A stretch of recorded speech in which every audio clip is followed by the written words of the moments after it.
E aí, pessoal, beleza? Vamos lá para mais uma aula de língua portuguesa. Essa semana a gente vai continuar estudando o gênero poema, mas analisando habilidades diferentes, tá certo? Então vamos lá para a nossa aula.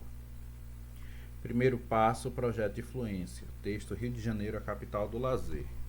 Vocês façam a leitura silenciosa, mas quem já se sentir à vontade pode mandar para mim o áudio com a leitura do texto, tá bom? Vocês têm até sexta-feira para isso. Agora a correção da atividade. Na aula passada, que a gente estudou denotação e conotação, pedi para que vocês procurassem expressões nesse poema Mar Português, que estão em sentido conotativo. Então vamos fazer aqui a leitura breve. Mar Português. Ó mar salgado, quanto do teu sal são lágrimas de Portugal.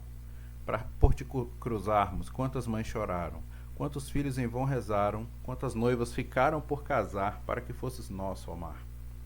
Valeu a pena? Tudo vale a pena se a alma não é pequena. Quem quer passar além do bojador, tem que passar além da dor. Deus ao mar o perigo e o abismo deu, mas nele é que espelhou o céu.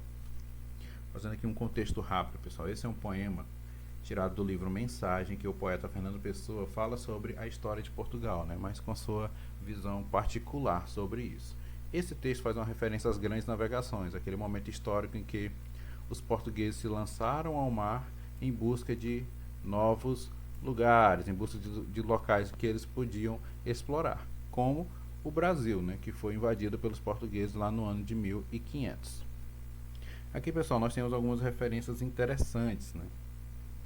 Quando ele fala que o mar de Portugal, né, é feito pelas lágrimas do seu povo, principalmente, né, das mães que ficaram chorando pelos seus filhos, das noivas que choraram pelos noivos que foram nessas viagens, enfim.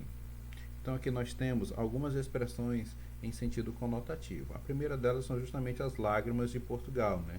A gente sabe bem que o mar não é feito por lágrimas, mas por que ele faz essa comparação? As lágrimas, elas são salgadas, né? Quem já chorou a ponto das lágrimas caírem na boca já sentiu o gosto da lágrima, né? Ela é salgadinha. E a água do mar é salgada também. Então há essa semelhança, o poeta faz esse paralelo. Continuando aqui. Na segunda estrofe nós temos: quem quer passar além do bojador tem que passar além da dor. Bem, pessoal, o bojador é um local, é um cabo bojador que existe na costa da África. Por que ele fala que quem quer passar além do bojador tem que passar além da dor? Esse era um marco das viagens, porque a partir desse ponto o mar se tornava ainda mais revoltoso, né? Havia vários mitos de que inclusive existiam monstros dentro desse mar que viravam as embarcações, que faziam coisas desse tipo.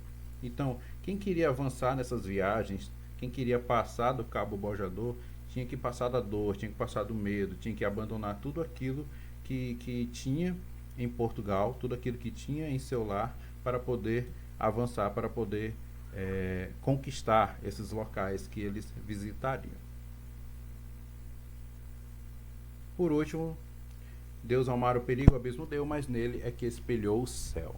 Aqui ele fala do fato do mar refletir o céu, né? Não bem como um espelho, né? Não bem como uma ação divina de colocar um espelho e refletir. Não, não é bem isso. Mas a gente sabe que, inclusive, a coloração do mar, né, aquela cor que a gente enxerga no mar, é por conta da cor do céu, né? Então, é uma maneira poética, né, de fazer essa leitura, de fazer essa observação sobre a cor do céu e a cor do mar. Então é isso, pessoal.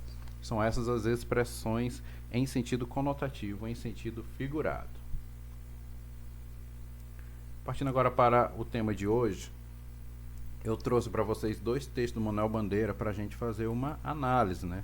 Manuel Bandeira, poeta brasileiro, nascido no Recife, que escreveu sobre vários temas, mas uma marca dos seus textos era falar sobre si mesmo, né? Falar sobre aquilo que ele passou em sua vida.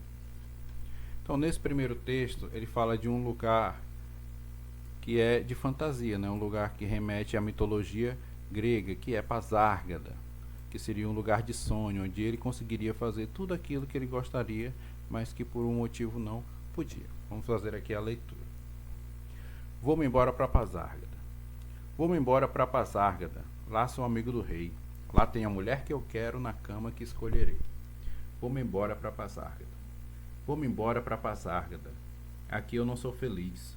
Lá a existência é uma aventura de tal modo inconsequente que Joana, louca de Espanha, rainha e falsa demente, vem a ser contraparente da nora que nunca tive. E como farei ginástica, andarei de bicicleta, montarei em burro brabo, subirei no pau de sebo, tomarei banhos de mar.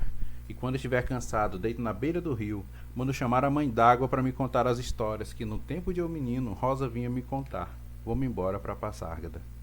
Em Passárgada tem tudo, é outra civilização. Tem processo seguro de impedir a concepção. Tem telefone automático, tem alcaloide à vontade, tem prostitutas bonitas para a gente namorar. E quando eu estiver mais triste de não ter jeito, quando de noite me der vontade de me matar, lá sou amigo do rei.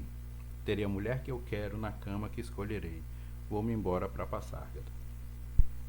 Bem, pessoal, aqui fica claro que o eu lírico, né, o eu poético, ele quer ir para esse lugar, para Passárgada, esse lugar de fantasia, para poder realizar tudo aquilo que ele gostaria de fazer, mas que por algum motivo não pode. Que motivo é esse? Bem, eu não acho interessante, não é interessante na verdade, nem questão de eu gostar ou não, mas não é interessante que a gente leve em consideração a vida do escritor para analisar seus textos, mas aqui ajuda a entender. O Manuel Bandeira, ele teve a vida marcada por uma doença, né, que na época era ainda mais grave do que é hoje, que é a tuberculose. Na época do Manuel Bandeira, a tuberculose ainda não tinha cura, então isso acabou marcando toda a sua existência, tudo. Ele passou por muitas coisas e principalmente muitas frustrações porque ele gostaria de fazer uma coisa ou outra e não podia por conta da doença. A doença o limitava bastante. E isso acabou sendo uma marca bem importante dos seus textos, porque toda essa tristeza, toda essa frustração ele acabava expressando dentro dos seus poemas. E aqui o que é que ele queria? Ele queria fugir para esse lugar de sonho, esse lugar de fantasia, porque lá ele iria conseguir fazer tudo o que ele desejava fazer, mas que não podia. Partindo aqui para a segunda parte, olha só como é isso. A tuberculose é uma doença respiratória, então ela limita muito atividades físicas. Observe aqui como ele fala disso. Lá em Passárgada ele ia poder fazer ginástica, andar de bicicleta, montar em burro brabo, subir pau de sebo, tomar banhos de mar. Então coisas até simples, coisas até bobas, mas que ele não podia fazer por conta dessa sua doença. Então tudo que ele gostaria de fazer, tudo que ele desejava fazer e que não podia por conta dessa limitação da doença que ele tinha, lá em Passárgada ele conseguiria. Chamar a atenção aqui para uma expressão. Lá sou amigo do rei. Aqui na nossa cultura brasileira, né, ser amigo do rei, ser amigo de quem tem poder costuma trazer regalias. Então lá ele também não seria uma pessoa qualquer, ele seria amigo do rei, amigo de quem tem poder. Até isso ele teria em Passárgada. Então era um lugar de sonho, um lugar de fantasia onde ele poderia realizar todos os seus desejos. Segundo texto, pneumotórax. Vamos lá fazer a leitura.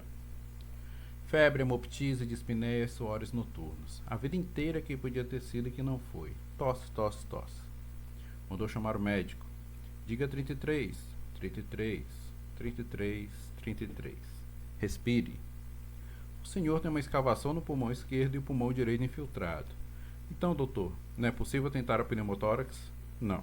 A única coisa a fazer é tocar um tango argentino. Aqui nesse texto, pessoal, a gente percebe que a tristeza, que costuma ser marca dos poemas do Manuel Bandeira, acaba dando lugar para a ironia, dando lugar para o sarcasmo. Ele inicia o texto, primeiro, o título do texto, o que é pneumotórax?